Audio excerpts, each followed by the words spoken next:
King inaugural speech ng Governor Nanay Pineda, pepasyag na laketi, ren kaya 14-point agenda. Ay may balita ng Patricia Mamangon.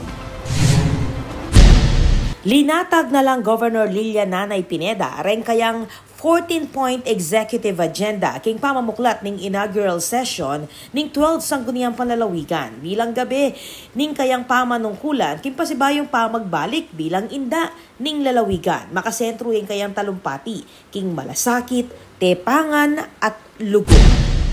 Malasakit ang puso sa paglilingkod, ang pag-unawa sa hinaing ng mga tukha. Ay sakit, matatanda, PWD at batang kapampangan. Tepangan, ang tapang na magsulong ng mahalagang politika, kahit ito hindi popular, ang katatagan sa gitna ng crisis ng kalamidad. Lugod, pagmamahal sa ating lalawigan, at sa bawat kapampangan, ipanalo natin ang kabutihan, hindi ang sariling interes.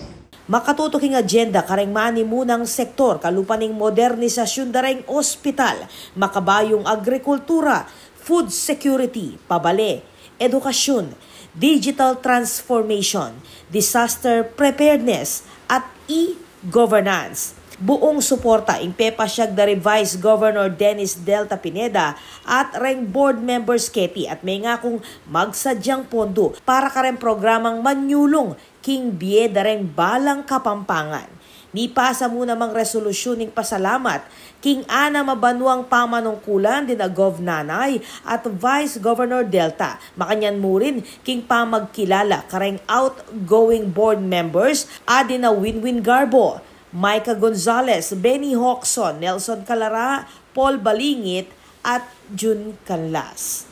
Ako po, Patricia Mamangon para King News Force Pampanga. Balitang tutuking balen, susuyo.